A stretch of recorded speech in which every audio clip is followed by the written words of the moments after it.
Bonjour Jean-Noël Mabiala. Bonjour Sadio. Jean-Noël Mabiala, vous êtes à Lyon. Vous êtes président du mouvement, d'un mouvement de la résistance. Et vous venez d'en lancer un deuxième. Parlez-nous-en un peu. Je suis président de l'association qui s'appelle MRC3, Mouvement de la résistance citoyenne pour le respect de la Constitution en République du Congo. C'est un mouvement qu'on a créé en septembre dernier suite à la situation politique du Congo. Aujourd'hui, après avoir organisé en octobre dernier une conférence à Lyon qui a réuni plus d'une centaine de personnes, nous avons eu besoin de rassembler plus de monde et nous pensons aujourd'hui qu'il faut aller au-delà des clivages, au-delà des appartenances politiques pour rassembler la société civile et toutes les forces vives qui luttent contre le coup d'État constitutionnel du Congo. C'est pour ça que nous lançons aujourd'hui ce qu'on appelle un mouvement unitaire pour la République. Alors, le mouvement unitaire pour la République va justement manifester non pas à Lyon, mais à Paris. Pourquoi? Parce que nous pensons que Paris est aujourd'hui la plaque tournante de la résistance congolaise. Nous savons que Lyon, c'est une grande ville historique en matière de résistance, mais les Congolais qui se battent tous les jours contre le régime anticonstitutionnel de Brazzaville sont en majorité actifs sur la place de Paris. Donc nous avons pensé joindre notre énergie, joindre l'énergie de tous les Congolais de la diaspora en France, sur la place de Paris, notamment sur la place de la République que nous avons obtenue. C'est tout un symbole puisque notre mouvement s'appelle Mouvement unitaire pour la République et c'est tout un symbole de manifester place de la République. Alors, la manifestation aura lieu quand? Et avec qui le faites-vous, si vous pouvez nous le rappeler? La manifestation a lieu à Paris le 23 janvier à partir de 14h, donc ce samedi.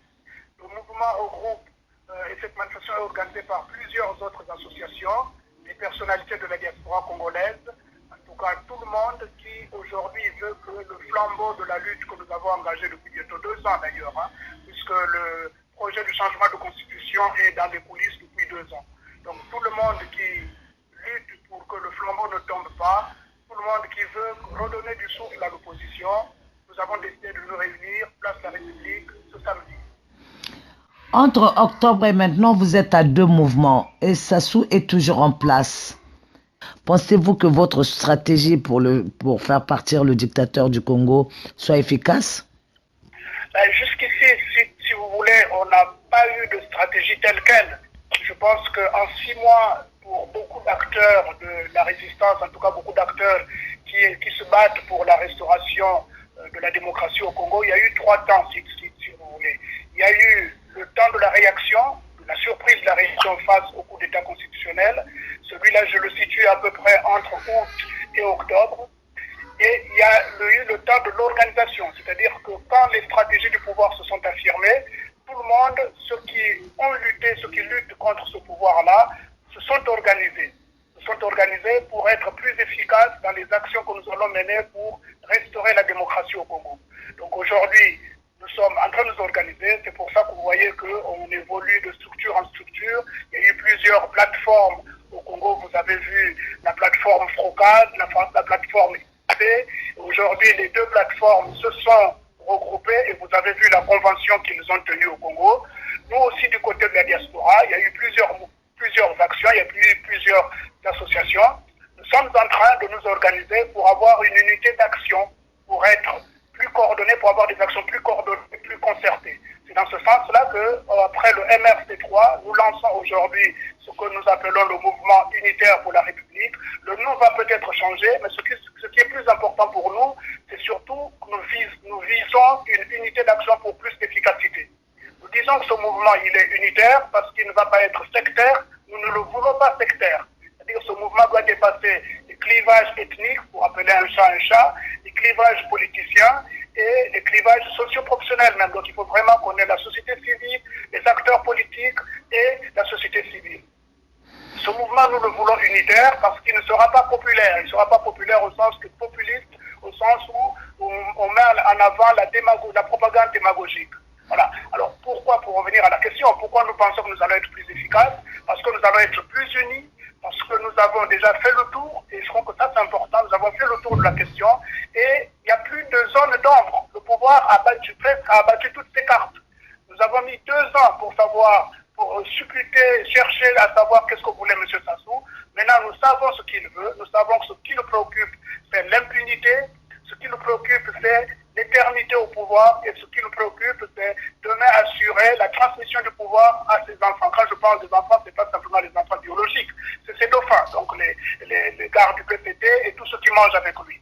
Donc oui, nous allons être plus efficaces maintenant parce que nous allons être mieux organisés et surtout nous allons mieux nous concerter et nous allons mener un combat ensemble. Voilà pourquoi. Et on en parlera, nous pensons qu'il y a d'autres forces qui vont nous rejoindre, il y a d'autres acteurs de grande envergure qui vont... Monsieur Jean-Noël Mabiala, vous confirmerez que ceux qui sont sur place au pays, malgré les sorties qu'ils ont pu faire, où on a vu beaucoup de gens sortir, à peu près 300 000 selon plusieurs sources, qui n'ont pas pu faire fléchir Sassou, comment le pourriez-vous à partir de la France et surtout de Lyon, plus loin de Paris encore? Alors, d'abord, je pense que ce qui s'est fait n'a pas été... contrairement à ce que prétendent certains, ça n'a pas été un échec. Ça a été un moment test, puisque nous avions voulu attendre que le pouvoir se démasque lui-même. C'est-à-dire, avant le 25 octobre, personne n'imaginait que M. Sassou ferait tirer sur des foules désarmées. Donc, à partir de là, je crois que l'opposition a eu la stratégie de pousser le pouvoir à la faute, et ils sont allés jusqu'au bout, puisqu'on a vu M. Sassou abattre des jeunes sans armes, sans rien. À partir de maintenant, nous pensons que nous allons tirer les leçons, nous allons mieux nous organiser. Alors moi, je n'entends pas mener un combat d'opinion. Je crois que beaucoup de gens sous-estiment la force de la diaspora. La diaspora est en connexion directe avec les parents qui sont au pays, avec les Congolais, avec les acteurs qui sont sur le terrain. Quand eux, sur le terrain, se rendent compte qu'en Europe, en France, il y a des gens qui relaient leur malheur, des gens qui relaient leur message, c'est une synergie. Donc oui, notre action va dans le même sens que celle de ceux qui sont sur le terrain.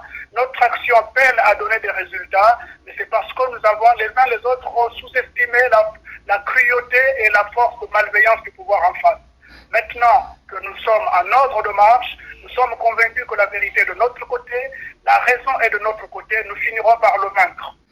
Mais vaincre comment, alors qu'il se dessine que Sassou partira aux élections anticipées qu'il a annoncées, il le fera, il les tiendra le 20 mars prochain.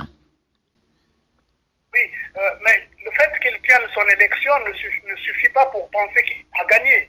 Il a tenu son référendum, mais pourtant après le référendum, il s'est senti obligé d'anticiper l'élection. Donc, il va d'incongruité à incongruité, d'ineptie à ineptie, et je pense que ses propres incohérences, ses propres contradictions vont demain le confondre. Je vous dirai une chose, pourquoi nous avons confiance à l'avenir. Sassou a mis aujourd'hui 40 ans. Il a éliminé des ennemis que vous ne pouvez pas imaginer, des adversaires militaires, des adversaires politiques, mais aujourd'hui il est en train de s'empêtrer avec un texte constitutionnel qu'il a fait adopter lui-même. À mon avis, c'est le signe que ce pouvoir est fragile, c'est un signe des temps, c'est-à-dire le temps du régime de Sassou est fini, il finira par tomber. Nos petites actions, aussi modestes soient-elles, sont des coups de boutoir dans sa muraille. Il finira par tomber et nous y croyons. Et vous savez, il y a eu plus grand dictateur que Sassou au monde. Je ne vous citerai pas Hitler, je ne vous citerai pas Idi Amin Dada, je ne vous citerai pas Mobutu, on les a vus. Tous sont tombés parce qu'ils avaient le peuple contre eux. Nous n'avons pas besoin d'armes, nous avons notre raison, nous avons la justice de notre côté.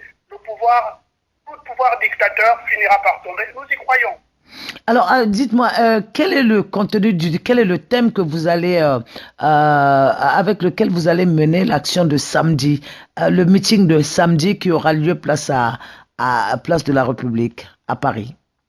Alors, le meeting de samedi, c'est pour nous c'est l'occasion pour redonner du souffle à nos combats. C'est-à-dire qu'après 2 ans de combat contre la forfaiture et le par-jour qui sont aujourd'hui attestés, l'opposition et le peuple congolais a besoin d'un nouveau souffle. dégager l'horizon des jeunes, puisque l'horizon, l'avenir des jeunes est bouché. Nous allons redonner l'espoir à cette jeunesse. Un nouveau souffle pour rétablir l'ordre constitutionnel et mettre fin à l'anarchie et l'imbroglio constitutionnel aujourd'hui.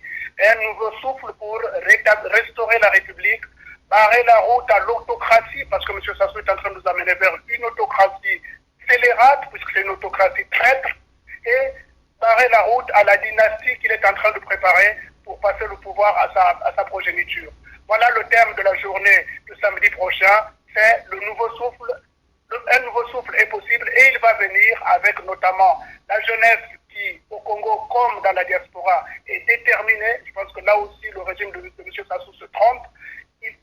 Les temps d'aujourd'hui, les temps modernes sont aujourd'hui à la liberté. Quand on voit comment les jeunes aujourd'hui s'expriment dans les réseaux sociaux, nous savons aujourd'hui qu'on ne peut plus contenir cette masse-là. Le peuple est comme un cours d'eau qu'on a détourné de son lit. Tôt ou tard, il finit par retrouver son lit. Voilà, à notre avis, le thème de la journée de samedi prochain. Et nous sommes convaincus, là, par d'ailleurs votre interview et les différents réseaux qui sont en train de diffuser cette information, que nous serons nombreux à maintenir le souffle, à clamer notre honneur, à réclamer la liberté du peuple congolais. Une chose est d'avoir espoir et l'autre de faire tomber la dictature. Jean-Noël. Oui, nous pensons que l'espoir, ce n'est pas un vœu pieux ce que je suis en train de dire. Nous sommes en train de nous organiser. Je vous ai parlé de la ville de Lyon, capitale de la résistance. Nous sommes en train de nous organiser pour que nous utilisons tous les moyens pacifiques pour contrer, pour paralyser le régime de M. Sassou. Nous y arriverons. Quelles que soient les armes qu'il a, aucun dictateur n'a réussi à vaincre le peuple avec les armes. Donc nous sommes en train de nous organiser. Nous n'allons pas faire l'erreur qu'ont fait les autres justement au Congo, où avant la Constitution, avant le vote, avant le référendum, tout le monde a annoncé ce qu'on va faire. Il y a des actions qui sont en train de se préparer. L'opposition de Brazzaville, de Pointe-Noire, de toutes les villes du Congo, comme de la diaspora, est en train de s'organiser. Et M. Sassou se rendra compte dans peu de temps que l'opposition est en train de prendre le devant. Aujourd'hui, c'est lui qui dicte l'agenda. Je suis convaincu que dans les semaines qui viennent, c'est l'opposition qui dictera l'agenda. Et M. Sassou n'aura que, j'allais dire, à parer les coups. Nous allons nous battre avec des moyens pacifiques. Nous allons nous battre pour arrêter cette tyrannie, pour arrêter cette hérésie qui fait honte aujourd'hui au Congo sur la place des nations démocratiques. Un dernier mot, Jean-Noël Mabiala. Le dernier mot, c'est que je vous disais que nous avons espoir que ce combat n'est pas seulement le nôtre, à nous qui sommes aujourd'hui engagés. Il y a d'autres personnalités, il y a d'autres forces, il y a d'autres citoyens qui croient en la démocratie, en la République, qui vont nous rejoindre. Je lancerai personnellement, c'est pas au nom du mouvement que je lance, mais personnellement, je lancerai un appel. D'autres l'ont déjà lancé. Je réitère l'appel que nous lançons à M. Jean-Marie Michel Mokoko. C'est un fils digne du pays qui a fait ses preuves dans l'histoire. En 1989-90, c'est grâce à lui, en tant que chef d'état-major, que nous avons pu faire la conférence nationale au Congo, conférence souveraine qui avait la première fois ouvert les portes de la démocratie au Congo. Aujourd'hui, cet haut officier, ce haut cadre du Congo est en fonction dans des institutions internationales. Il a une expérience en Centrafrique. Nous sommes convaincus que son rôle diplomatique comme politique demain au Congo aidera à renforcer les rangs de l'opposition et les rangs du Congo. Nous lui lançons un appel. Nous savons qu'il est à l'écoute de ce qui se passe au Congo. Nous savons qu'il n'est pas indifférent. Nous savons que tôt ou tard, il nous rejoindra. Et en ce moment-là, beaucoup de soldats, beaucoup d'officiers, beaucoup de cadres congolais prendront le chemin de la résistance avec nous. Nous avons bon espoir et nous pensons que nous vaincrons la dictature. Merci Jean-Noël Mabiala. Merci à vous, Sadio, et à bientôt.